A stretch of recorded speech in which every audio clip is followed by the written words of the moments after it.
Hi there! Welcome back to my channel. ఈ వీడియోలో 'the Hindu' news పేపర్‌లోని ఒక ఇంపార్టెంట్ న్యూస్ టాపిక్ ద్వారా కొత్త వర్డ్స్ వాటిని ఎలా మనం ఉపయోగించాలో తెలుసుకోబోతున్నాం. Let's get started. So, headline ఏంటంటే inequality, unemployment and inflation at an all time high in India says Parakala Prabhakar. So, ఈయనేమంటున్నారు, ఇన్‌ఈక్వాలిటీ అంటే ఏంటి? ఇన్‌ఈక్వాలిటీ అంటే అందరికీ తెలిసే ఉంటుంది. అసమానత్వం. ఈక్వాలిటీ అంటే సమానత్వం. ఇన్‌ఈక్వాలిటీ అంటే అసమానత్వం అని. సో, అన్‌ఎంప్లాయ్‌మెంట్ అంటే నిరుద్యోగం.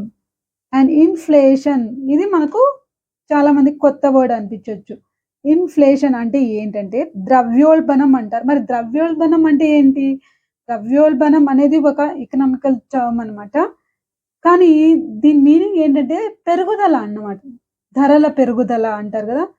సో, అలా పెరుగుతూ పోతూ ఉంటే మనం దాన్ని ఇన్‌ఫ్లేషన్ అంటాం.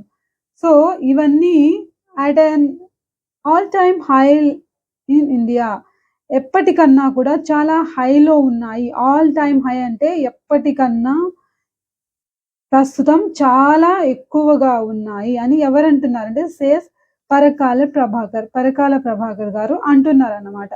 మరి ఈ న్యూస్ యొక్క డీటెయిల్స్ ఏంటో లోపలికెళ్ళి చూద్దాం. డీటెయిల్స్‌లోకెళ్తే inequality, unemployment among youth, inflation of various commodities and household debt are at an all-time high in the country, said political economist Parakala Prabhakar here on Tuesday. So, Parakala Prabhakar గారు ఏమంటున్నారంటే అసమానత్వం, నిరుద్యోగం, అన్‌ఎంప్లాయ్‌మెంట్ అమాంగ్ యూత్. అమాంగ్ అంటే యువతలో అని. యువతలో అంటే among అంటే ఏంటి? చాలా మందిలో అని ఉద్దేశించి చెప్పేటప్పుడు అమాంగ్ అంటాం. సో, యువతలో ఈ నిరుద్యోగం అనేది చాలా ఎక్కువగా ఉంది. Inflation of various commodities. ఇదివరకే చెప్పుకున్నట్టు ఇన్‌ఫ్లేషన్ అంటే ఏంటి? పెరుగుదల. ఏం పెరుగుదల? ధరల పెరుగుదల అన్నమాట. సో, వేరియస్ వివిధ కమోడిటీస్. మరి ఇక్కడ కమోడిటీస్ అంటే ఏంటంటే ముడి సరుకులు అంటాం కదా! ఏంటి ముడి సరుకులు అంటే మనం వాటిని తీసుకొని వాటితో ఇంకా వేరే వస్తువుల్ని ఉత్పత్తి చేయొచ్చు. అటువంటి వాటిని మనం కమోడిటీస్ అంటాం. ఎగ్జాంపుల్‌కి క్రూడ్ ఆయిల్ కావచ్చు, ఐరన్ కావచ్చు, కాపర్ కావచ్చు. ఇవి ఎనర్జీ రిలేటెడ్ అన్నమాట. మరి వ్యవసాయ సంబంధమైన కమోడిటీస్ అంటే అగ్రో రిలేటెడ్ కమోడిటీస్ అంటే ఏంటంటే ఈ గోధుమలు, మొక్కజొన్న అంటే ముడి సరుకులు. అంటే ఈ గోధుమలు తీసుకొని మనం ఏం చేస్తాం? పిండి చేసి అమ్ముతామన్నమాట. అలాంటి ముడి సరుకులని కమోడిటీస్ అంటాం. సో, ఈ కమోడిటీస్ యొక్క ధర కూడా పెరిగిపోయింది. అండ్ హౌస్ హోల్డ్ డెట్ అంటే హౌస్ హోల్డ్ అంటే గృహ సంబంధమైన డెట్ అంటే అప్పు. సో, డీఈబీటీ దీన్ని డెప్ట్ అనకూడదు. డెట్ బీని పలకూడదనమాట. Debt are at an all time high in the country. సో, మన దేశంలో ఇవన్నీ ఎక్కువగా ఉన్నాయని ఈయన గారు అంటున్నారు. ఎవరు? Said political economist Parakala Prabhakar here on Tuesday.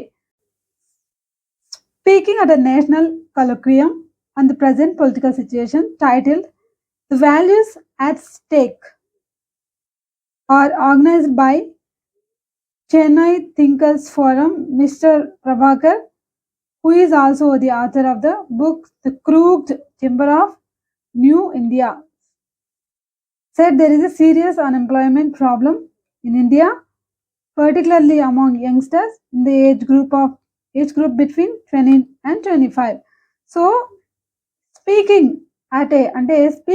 అని ఎప్పుడు అంటామంటే ఏదైనా ఒక సభను ఉద్దేశించి లేకపోతే ఒక సమావేశంలో మాట్లాడేటప్పుడు స్పీకింగ్ అట్ అని ఉపయోగిస్తాం అన్నమాట. అట్ ఏ నేషనల్ కొలోక్వియం అంటే జాతీయ కొలోక్వియం అంటే చర్చ, సంభాషణ. దేని గురించైనా మనం అంటే కొంతమంది కలిసి చర్చిస్తే దాన్ని మనం కొలోక్వియం అంటాం. So, at the present political situation. So, ఈ టైటిల్‌తో కూడిన సమావేశంలో ఈయన మాట్లాడారు. The values at stake.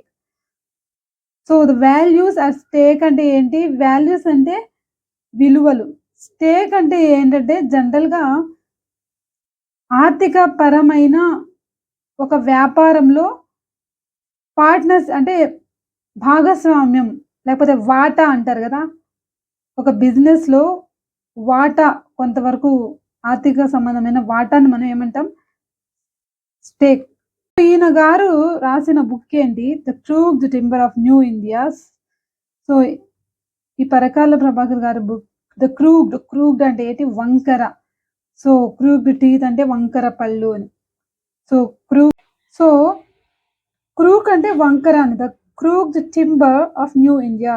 Timber అంటే కలప అంటాం గదా! సో, దాన్ని మనం టింబర్ అంటాం. అంటే వుడ్. సో, ఈ బుక్‌ని ఈయన రచించారు. న్యూ ఇండియా కొత్త దేశం యొక్క వంకర టింకర కల ఒక కలప లేకపోతే ఏమంటాం వుడ్ అనే అర్థంతో ఒక పుస్తకాన్ని రాశారు. ఈయన ఏమన్నారు? ఇక్కడ సీరియస్ అన్‌ఎంప్లాయ్‌మెంట్ ప్రాబ్లమ్ ఉంది ఇండియాలో. Particularly among youngsters in the age ఈ ఫలానా ఏజ్ గ్రూప్ మధ్య ఎక్కువగా ఉంది అని చెప్తున్నారన్నమాట. Quoted a report by the World Inequality Lab and said that inequality in India is at a historic high even when compared to the British rule. British రూల్‌లో ఉన్నప్పటికన్నా ఇంకా అసమానత్వం ఇంకా ఎక్కువగా ఉంది. ఒక ఎక్కువ స్థాయిలో ఉంది. ఎప్పుడూ లేదు. చివరికి బ్రిటిష్ రూల్‌లో కూడా ఇంతటి అసమానత లేదు. హిస్టారిక్ హై అంటే చారిత్రక అంటే చరిత్రలో ఎప్పుడూ లేనంత ఎత్తులో ఉంది ఈ అసమానత్వం మరియు నిరుద్యోగం అని. వాల్యూస్ సబ్వర్టెడ్.